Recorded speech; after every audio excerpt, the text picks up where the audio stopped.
and welcome to the Ruby and Pearls Knitting Podcast. My name's Leah. I'm coming to you from West Wales in the UK, where I live with my partner and our two dogs, Ruby and Pearl.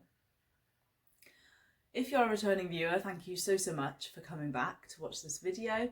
And if you're new, welcome. Thank you for joining. I make traditional format podcasts on this channel as well as the odd other video, and I will be talking about other videos at the end of this episode. As I said, I'm coming to you from West Wales.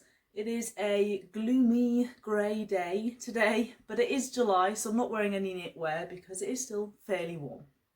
But I do have a warm tea as well, just to balance things out. I've got a peppermint tea with peppermint from my garden, and I am drinking it in this cute mug that I have to share with you, but I have to turn it round awkwardly because it looks like rubies on my mug. When I purchased this mug, my partner actually thought that I'd sent off a picture of her to have it put on here, but no, it's just a generic mug that I found with a cavapoo on it. If you can hear panting in the background, I do apologise. We have just come back from a walk on the coast path, and I did have a quick lunch in between coming back and filming in the hope that the dogs would calm down a bit. But Pearl is still panting quite loudly, but she's over in the hallway, so I hope it is not too distracting and that she will probably calm down quite soon. You can find me as Leah Amber Knits on Ravelry and on Instagram. I am quite active on Instagram. I haven't posted in quite some time though, just because I've been busy and I've kind of forgotten and I've neglected a little bit. And I've also neglected this podcast a little bit because I have just been too busy and I've not really been in the mood to film. But today I thought I would sit down and catch you up on my projects. And first of all, I would like to thank my lovely friend Emily from Emily Knits, who gave me a really nice shout out on her podcast. She did a video about all her favourite podcasters, and she gave me a shout out, and I've had a few new viewers, new subscribers jump over from there. So thank you so much for joining. If you've come from Emily, I hope you enjoy this content.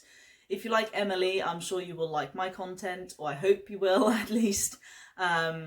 It's very casual. I don't edit very much. There are dog appearances on a regular basis, and I can hear one coming in as we speak. Because I haven't filmed in coming up to probably 4 weeks, I have got 4 finished objects to share with you, and then 2 whips, one of which I only just cast on today, and one that is a little bit awkward to show you. But I also want to talk about future plans with you, so settle in, get yourself a drink and a project. And if you are knitting while you're watching or listening to this, I would love to hear what you're knitting on, so please leave me a comment down below. I'm going to try and go in chronological order of what I finished. And the first thing I finished, you will be surprised to see, I'm sure. Because, just a quick caveat, the 2 projects that I showed on the needles last time, one of them will probably be frogged, and the other one, the one that looks a bit like watermelon-y striped, that one is definitely going to become a thing. I've just not worked on it because, like I mentioned last time, it's a bit of a wrong timing thing to be making a design in a summery kind of yarn, because I will never be able to get it out as a pattern before summer's over. So I will very slowly plug away at that, and it will come next year. And the other project, you could tell I wasn't 100% certain on last time, so pardon me, I have decided to shelve that for now, and we'll see if it ever becomes anything. But I suddenly had the urge to pick the Colette back up. So if you're a long-term viewer, you will have seen this sweater.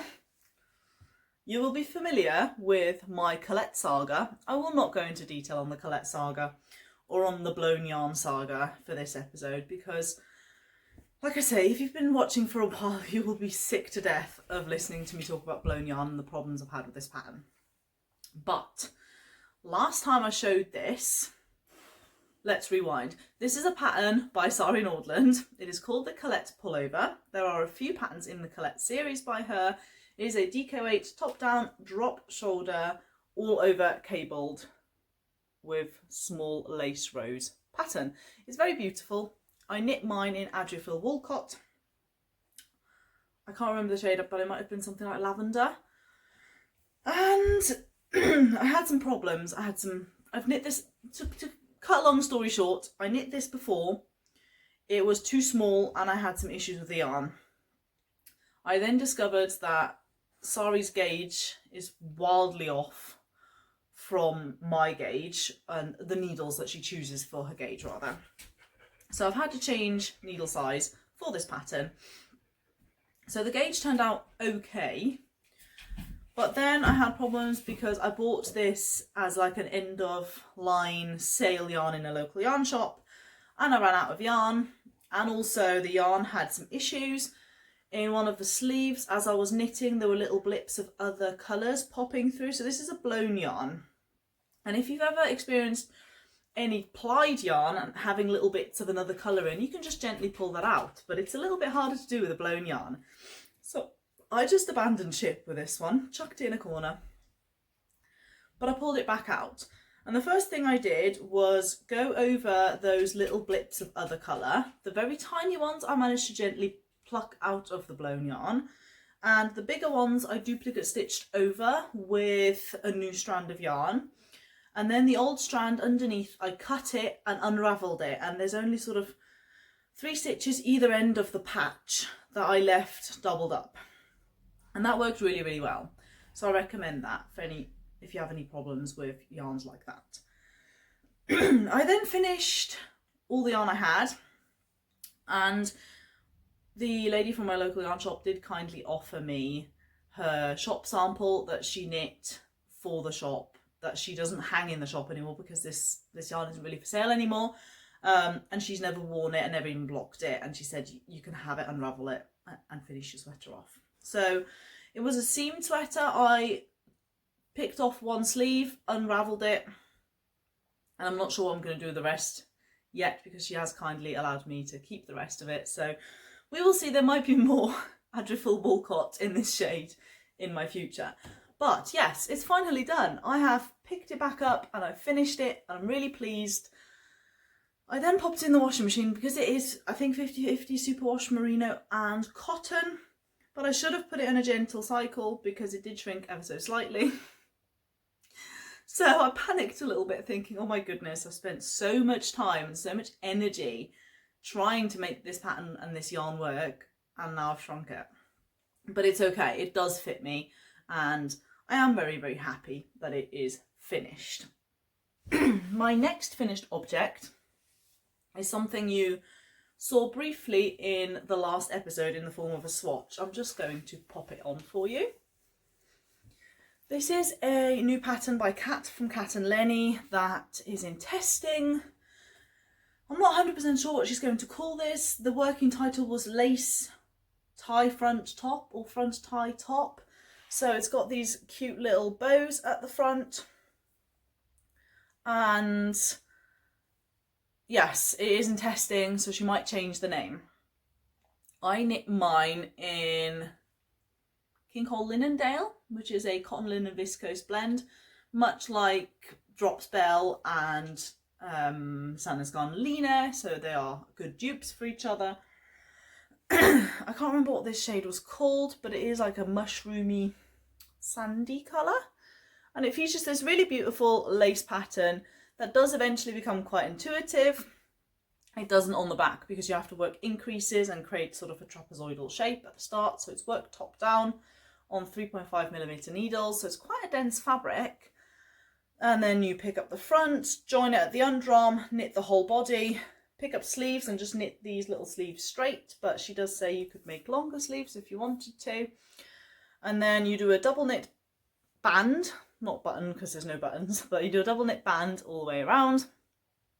And then you attach these I-cords. The only modification I made was that these I-cords I did on an I-cord maker and seamed them on rather than pick up stitches and work from there out. And the other thing I didn't do is I didn't do any Italian bind-offs. She does some double knitting and Italian bind-offs on the sleeves and the body, but there is actually no rib there. There is just some purl bumps right at the bottom. So I didn't really feel the need to do that. I find that Italian bind-offs flare a little bit with plant-based yarns, so I decided not to do that. But yeah, overall, I'm very happy with it. I do feel I should have gone down another needle size for the double knit band because it is a little bit loose. I think if it was just pulling in a little bit more, that would be quite nice.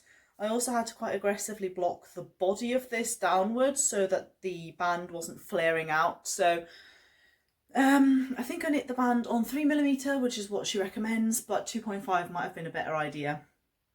I think at this point I was kind of over it and I just wanted to get it done because 3.5mm needles with DK weight and lace is quite hard on the hands anyway. So not trying to discourage you from this pattern, it's a beautiful pattern. I've really, really liked knitting it, but it was sort of a slow process. I had to take breaks and flick back and forth between projects. One thing I forgot to tell you earlier, there were actually 2 more whips that never made it in the time span since we last spoke. That happens quite often, that I cast something on and then it doesn't work out. And if I had filmed last week, I would have probably been able to show you one of them before I ripped it out, but hey ho, these things happen. So I'm going to take this off and we will talk about my next finished object. My next finished object is slightly damp because I've just washed it, because I've worn this to death already. This is the Penta Pillar Pullover by James N. Watts. I'm gonna try and give you a full shot of the glorious sweater that this is. It is slightly damp, but I'm going to put it on. I think it will be fine. And I knit mine in James C. Brett Emotions in the shade Interest. I had some of this in my stash and I bought some more in order to be able to finish this sweater. And yeah, there she is. I'm really, really pleased with this. I think it's really unusual. It's a little bit retro. I think it's very cool. I'm very, very happy with this and I might knit another one, but I might make a few mods. But I'm going to take it off to be able to show you how this is constructed. So I'm going to try and explain how this has worked without giving too much away because it is a paid for pattern. But essentially, it's Penta pillar, so 5 pillars, and as you can see there are 5 pillars on the front and 5 pillars on the back. So I think you start on the back and you cast on a number of stitches for pillar number 1, which we're going to say is this one here. You cast on a number of stitches at the bottom to create about this kind of width. You knit a long pillar, just back and forth in stocking stitch all the way up to here. Once you reach the desired length, you bind those stitches off, and you don't have to cut the yarn at this point unless you choose to do this in stripes, which is something you could do. There's also instructions in the pattern to do it as like a checkerboard, but if you're using a big ball of gradient yarn like I have, you bind off and you just pull the ball through the last loop and go from there. The length of the pillar, there are 5 different lengths in this sweater pattern, from very cropped to really full length male sizing, because I think James grades things to be quite gender neutral. I went for the medium size, the medium length rather, so length number 3 in the pattern. I think I was a couple of rows off, but just decided to roll with it. So it is approximately the middle length and it hits me sort of at the upper hip. So I wouldn't have wanted it much longer than that for me as a person in a female body with a relatively long torso. So take that into account. The next thing you do once you've bound it off up here, you use the attached yarn and you pick up stitches along the edge here down to the bottom. And you pick up a stitch into every other row. Then you cast on a number of stitches down here and you work back and forth this pillar upwards whilst also joining it onto the first pillar. And it's very simple, there's nothing complex going on, but I won't mention exactly how it's done because it's a paid for pattern. And I'm actually using that technique on a self draft on something that I'm working on. I'll show you in the whip portion of this video. So if that makes it into a pattern, then we will discuss it then. But like that, you make the 5 pillars of the back. You then make the front, but in the front, on pillar number 2 and number 4, you work some shaping for the neckline. Pillar number 3 is shorter than pillars 1 and 5. And then you seam the shoulders and you seam the sides. You add a collar, you add a bottom hem. I think I knit the bottom hem roughly to pattern. I picked up a lot more stitches for the neckline. The pattern instructs you to pick up, I think, maybe 3 out of 5 stitches. And I find that that looks really odd when you're doing it on a horizontal line. So anywhere like here, at the front stitch, front neck cast on, or at the back neck cast on, like there, if you were to pick up 3 out of 5 stitches, I think it would just look a bit weird. So I think I went down for an extra needle size just to pull it all in a little bit more.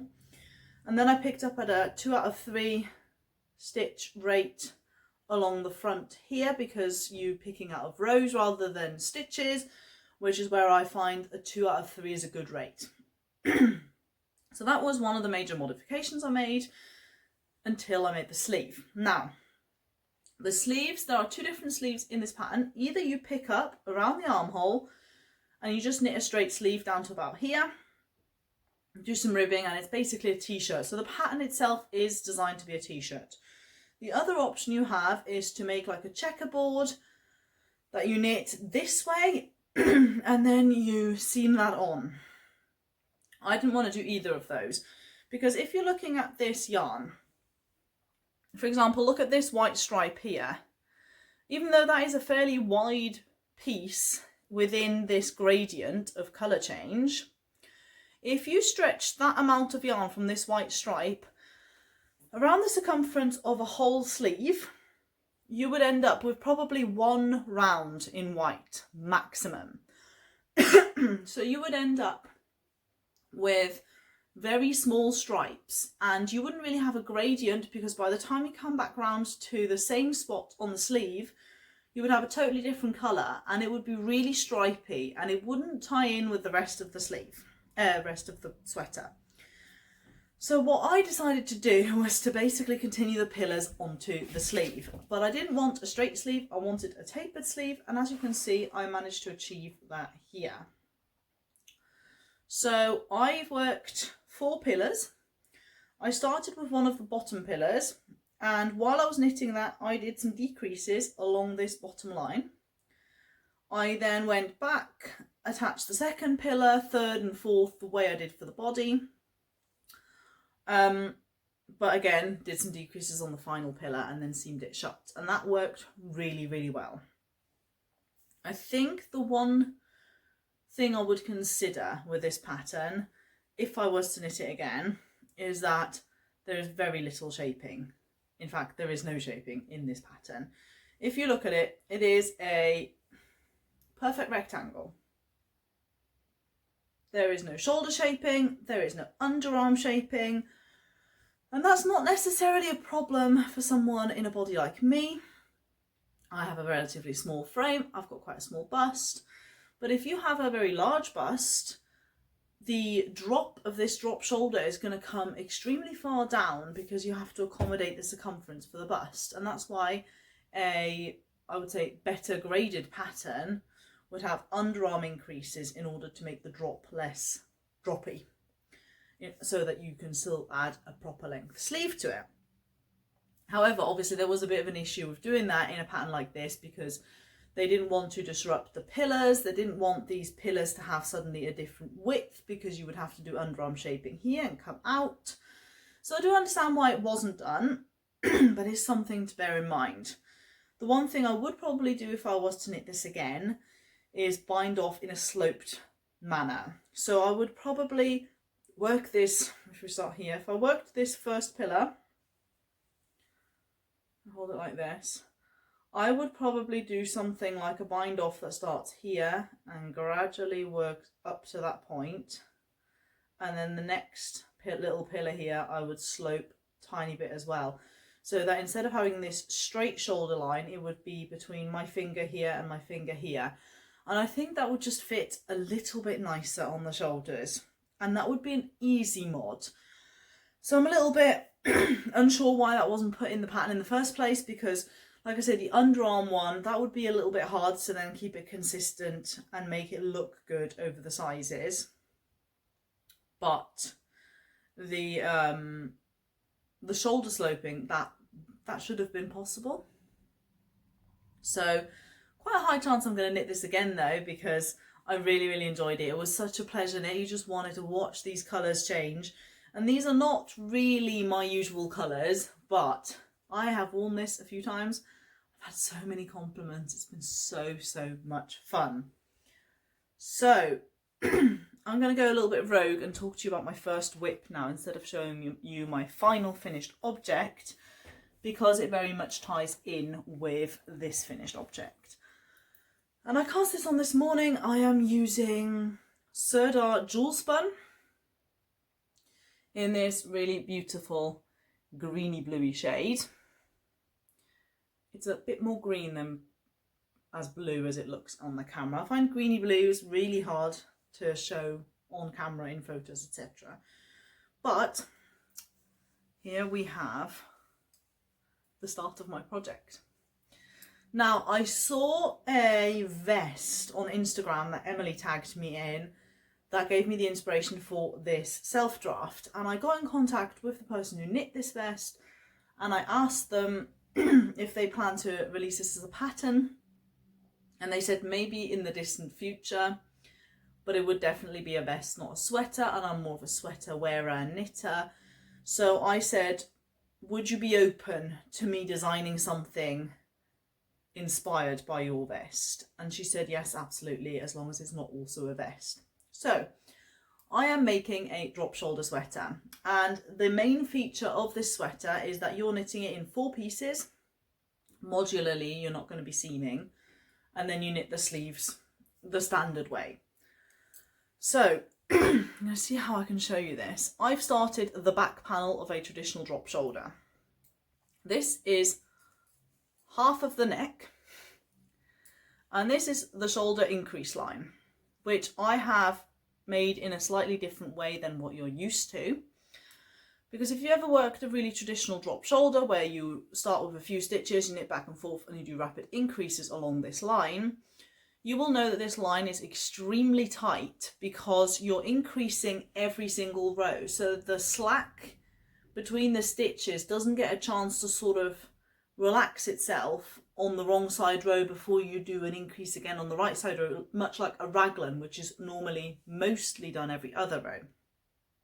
In these shoulders, it's often done every row, and I have noticed it's not so bad when the sleeves have some short row shaping and create a bit of a sleeve cap, but if you're just knitting a sleeve straight out from a traditional drop shoulder like that, especially when I move my arms down, I can feel that shoulder line against me. I can feel the tightness, and I really, really don't like that.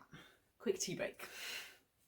So I made some modifications, and as you can see, this has got a little bit of stretch in it, which I'm really, really pleased about. And it's not sort of pulling. Sometimes you can see them sort of almost pulling like this when you hold them out, but this hangs really nicely. So imagine this to be half of the back, half of the upper back. Now it is curling because it's stocking stitch, but this is half of the upper back. This is the neck. This is the shoulder line.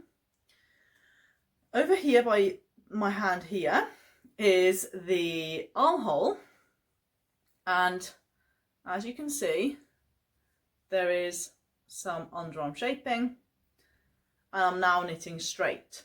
So I'm going to knit this entire panel. The next thing I'm going to be doing, this is my right back. So this goes back here. The next thing I'm going to be doing is I'm going to be picking up stitches out of this line after I've done the whole panel. I'm going to be picking up stitches out of this line, and I'm going to be doing the right front. And I'm going to shape the right front, shape the neck, go down to the armholes, and as soon as we reach this point here, I'm going to modularly attach this to the back. I'm then going to move on to the left front, which is I think I'm actually, hang on, I'm gonna have to do the back first because that's not gonna work otherwise. It makes sense in my head, I promise. We're then gonna do the left back because otherwise you've got nothing to pick up stitches from, right? When you're doing the front, you have to have back to pick the stitches up from. So I've got the option actually with this piece to either do the other side of the back first or the front. It's completely up to me, but I'm probably going to do the front just so that I've done it all the shaping is done, and then I just have to sort of mirror image it. In the design process, I find it really annoying when I have to knit a very large portion and I don't actually know if it's going to work out.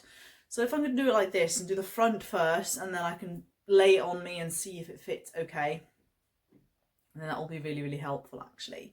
So that is what I'm going to do, and I'm basically going to modularly attach these 4 panels, and that's what was the standout part of this vest that I've seen on Instagram for me, was that there was this split going down the front, and the gradient was obviously totally different because these pieces were knit separately. I don't know if the person did that in a modular way or if they knit them separately and seam them together.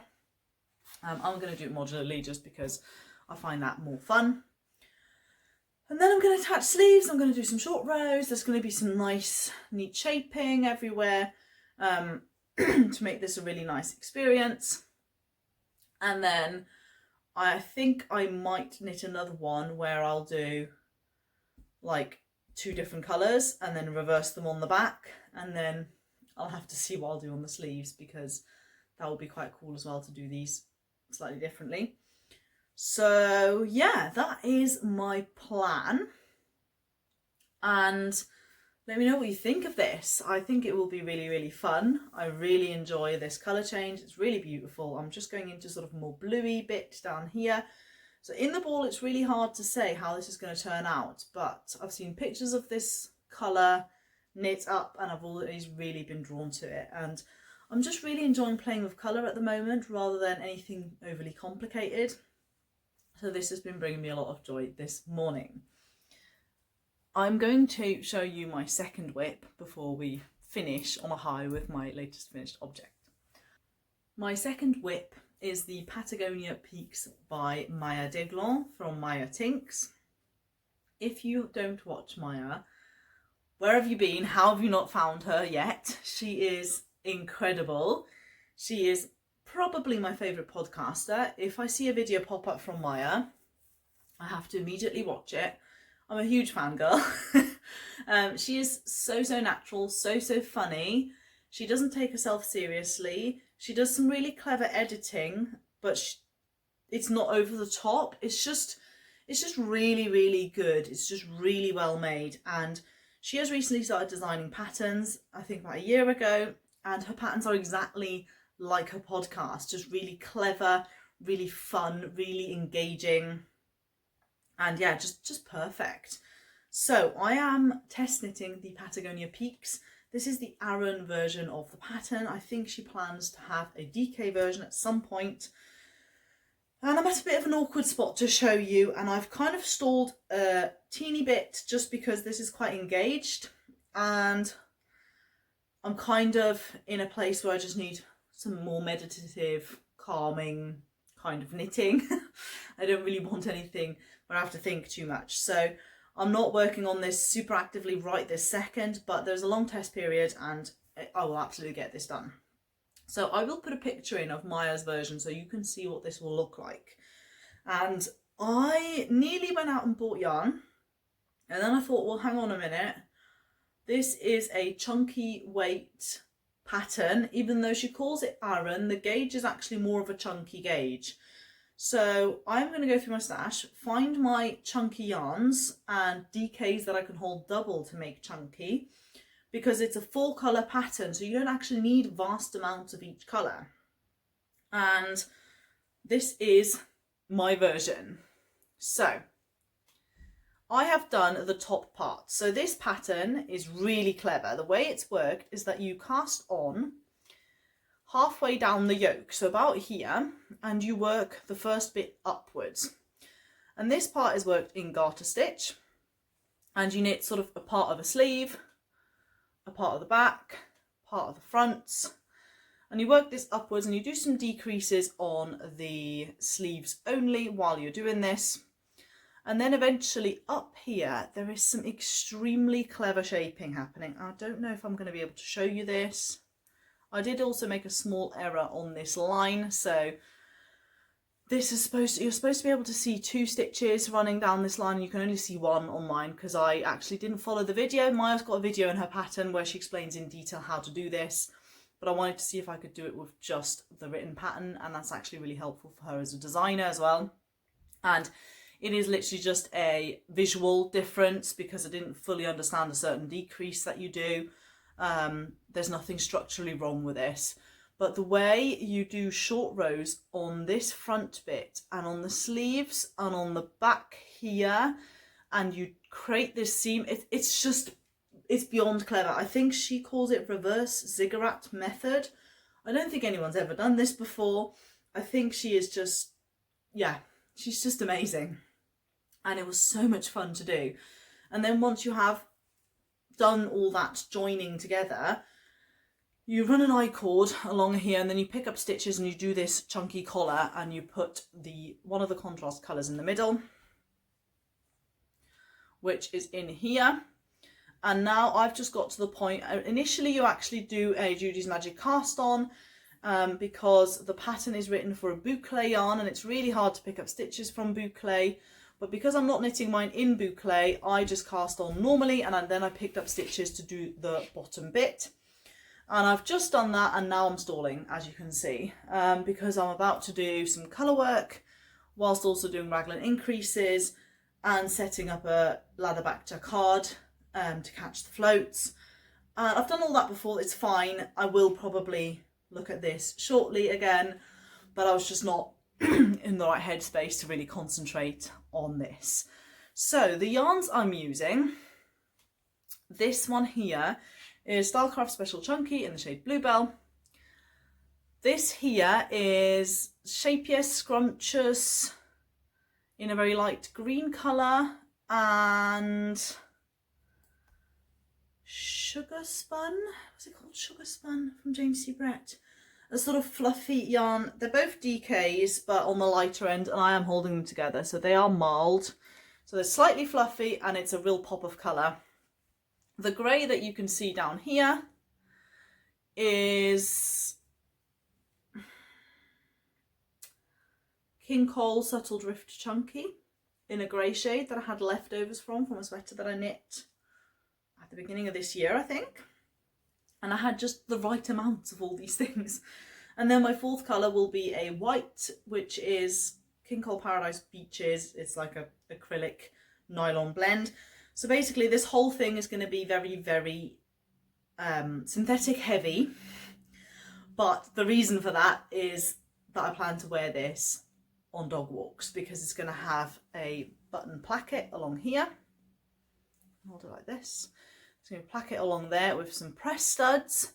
They're going to look really cool. I might ask Maya if she is okay with me putting a zipper in instead because I prefer a zipper to press studs. There's going to be a little pocket up here. I've just set up for it. There's just so much extremely clever stuff going on with this pattern. If I forgot to mention it earlier, she designed this based off of trying to recreate a Patagonia fleece sort of quarter zip kind of sweater. I think she's done an outstanding job. And I'm just so excited to have this. And actually it's so grey and gloomy today.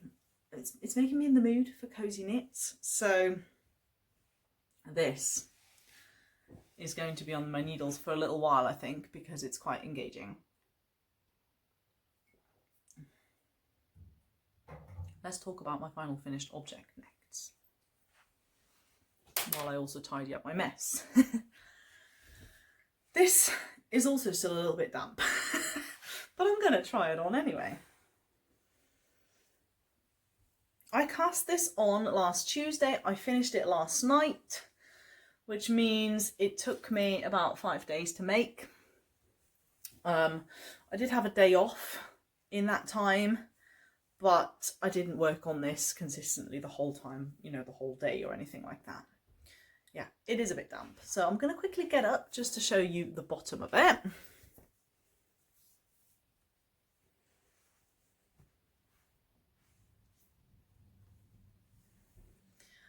This is the Magnus cardigan, which you'll probably recognise because it is a very well-known pattern. The Magnus cardigan is a free pattern, and I have forgotten the designer, so I'll put it on screen here. And I'm going to have to take this off because it's damp and that feels horrible. It is a crochet cardigan. It is free on her blog, and you can buy a paid-for version if you prefer to.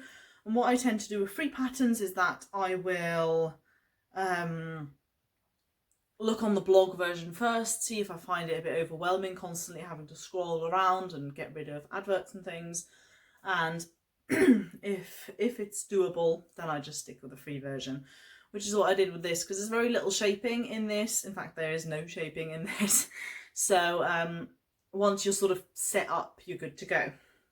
You start at the bottom and you work the cardigan up flat, obviously because it's a cardigan, to this point here where you then split front and back, and you work the back and the fronts separately. You then seam the shoulders, you make the sleeves from the bottom here up in a straight fashion. There's no decreases or nothing in this or increases, and then you seam it on at the top.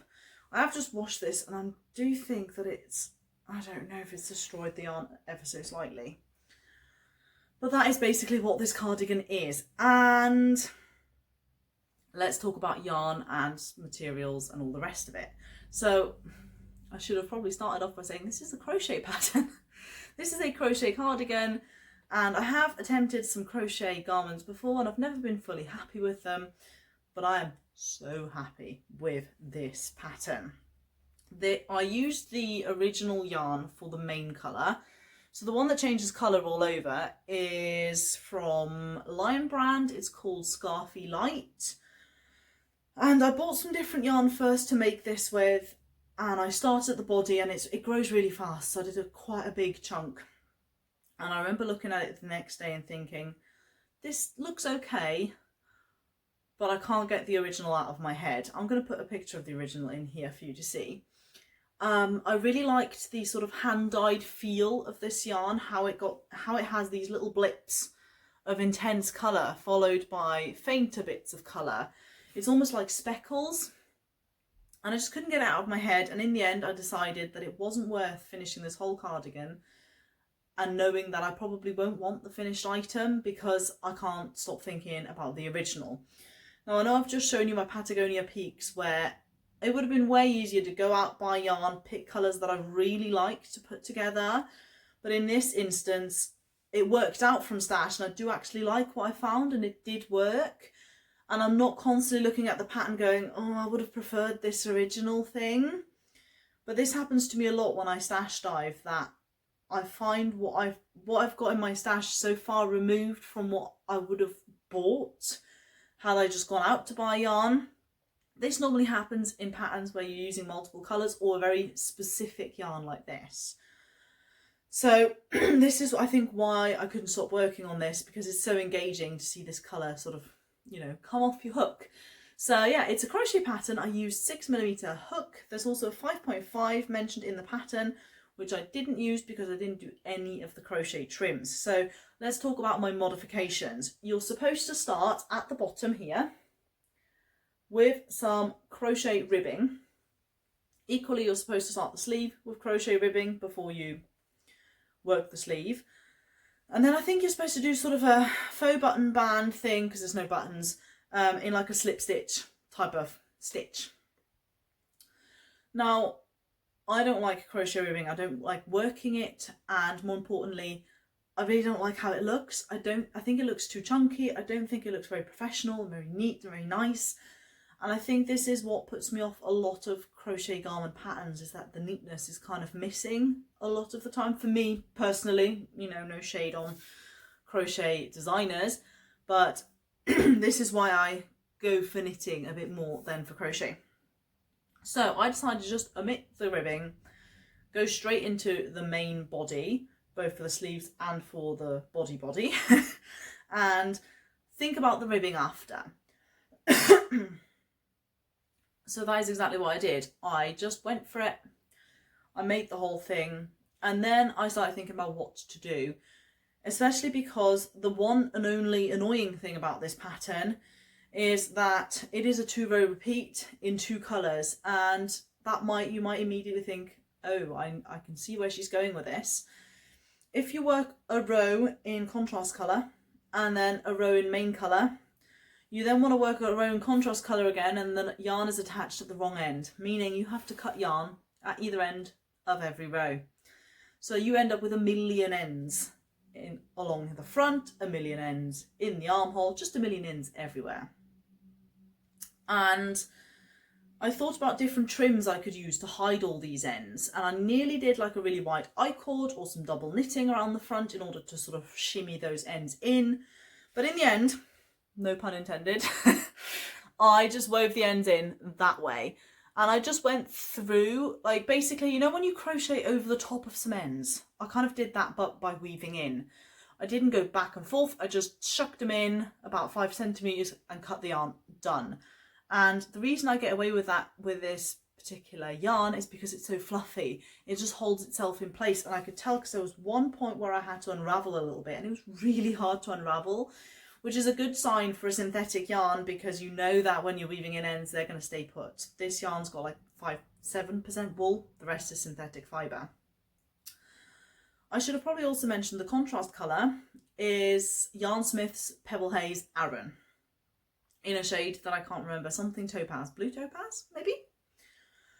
And I picked that because the recommended yarn main contrast colour rather, there was nothing particularly stand out for me. It was just a very standard sort of worsted weight wool blend yarn. There was nothing standing out for me, so I felt like I could easily substitute that, and I'm so glad I picked this particular yarn and this colour, because this is so fun to knit and crochet with. Especially crochet, I found it just flowed, and I will be buying more, especially the Aran one. I find that the DK one is a little bit on the thin end. So yeah, I did the whole body. I then wove in all these ends. The sleeves are actually inserted wrong way in like this. And then you insert the sleeve and then you whip stitch around. So there was loads of ends here, and I just whip stitched over the top of them. And at the end of every other row, I would sort of cut ends and then tie 2 ends together on either side, and so those knots were already holding things in place, which was really helpful. So once I'd seamed it all together, I picked up stitches all the way around the front. I think I did 1 stitch per contrast row and 2 stitches per main row, and then I worked, I don't know, maybe 6 rows, 2, 4, 6, 7 rows in ribbing. And then I followed that by doing an I-cord bind off all the way around the front.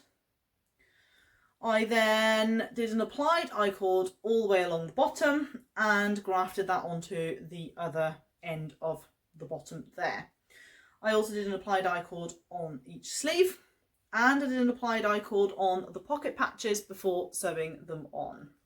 And if you've never done an applied I-cord before, the way it works, so for example for this pocket, I would cast on 3 stitches, pick up a 4th stitch out of the top of the pocket, slide to the other end of the needle, knit 2 together through the back loop, pick up another stitch, slide to the end. So you've always got 4 or 3 stitches on your needle. You're not picking up stitches all the way around first before you're doing this, and you can just work on 2 little DPNs. I think it's really clever, it's really easy, and I discovered that that has been something I've been doing for quite some time. And yeah, I'm so pleased with how this turned out. I don't think this will be my last Magnus. I can't wait to wear it, but it's a little bit damp at the moment, so I'm gonna have to get it off me. Okay, I'm out of breath. Let's talk about knitting plans for the end of this video. So Lately, I have noticed that I've been flitting back and forth between projects. I had a lot of things on that I ripped out that I wasn't happy with, designs that may or may not happen, and I've done a lot of frivolous spending on my knitting. I've bought yarn, I've bought patterns, I've got a lot like that going on, and I think I did a lot of thinking towards the end of last month about how much money I actually spend on yarn and patterns that I don't end up using for a long time, if ever, really. And while I don't believe in yarn bans, because they don't work for me, let's be honest, I do think sometimes it's a good idea to hit a bit of a reset button. And that is what I'm doing this month. I have challenged myself, and I think Emily is going to help me with this as well. I'm going to join me. We're not going to be buying any yarn or any patterns for August.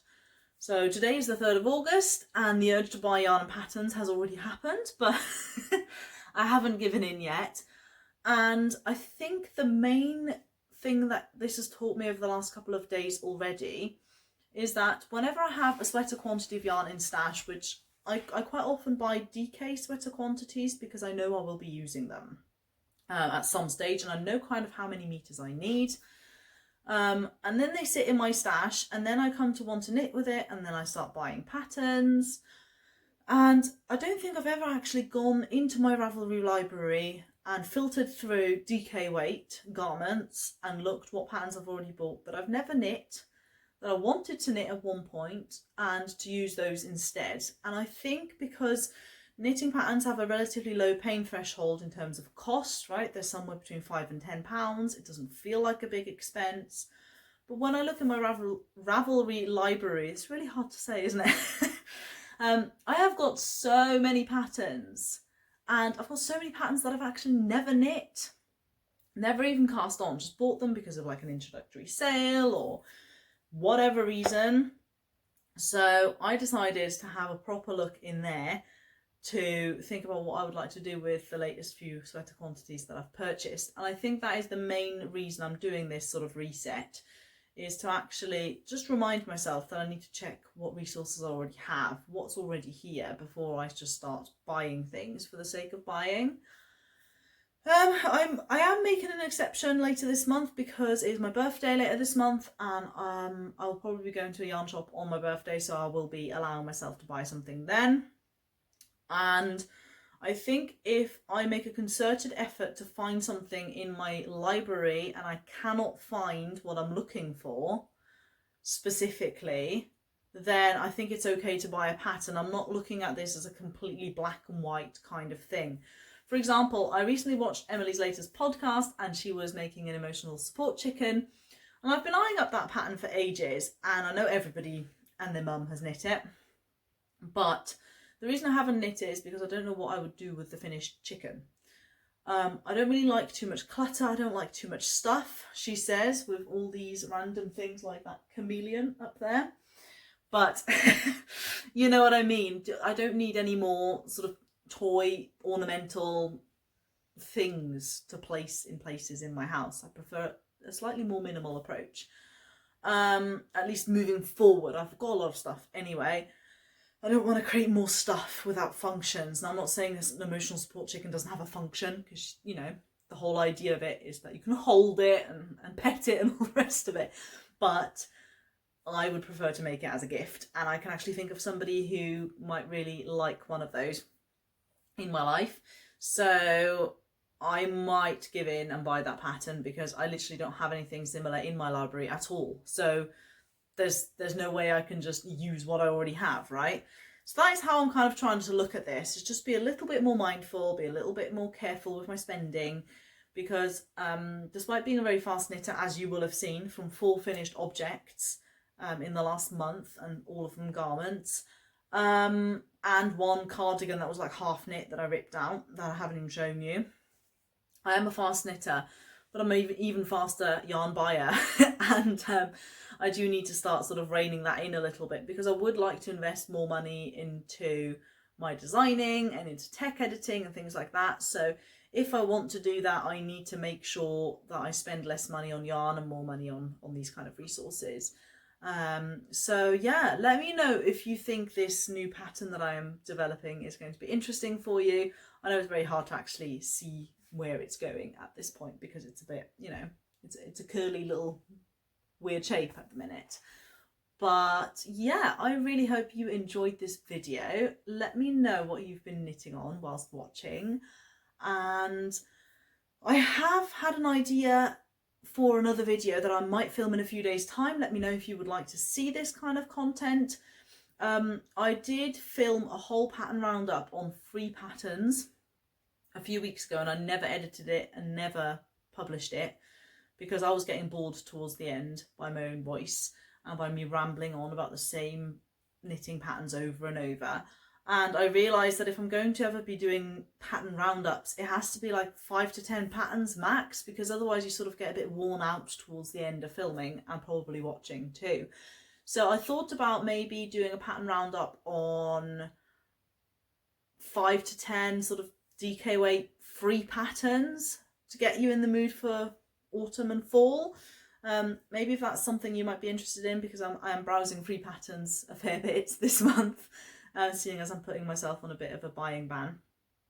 So let me know if that would be of interest to you, and I might also do a video on my favourite podcasters like Emily has just released, because that was really fun to watch. I've got a few new people on my list to be watching from her video, so I always find it really interesting to watch people I enjoy and see what they enjoy, because it's probably going to overlap quite a lot. So yeah, let me know if any of that would be of interest to you, and I always appreciate comments and likes and subscribes. And if you would like to chat to me on Instagram, feel free to message me on Leah Amber Knits.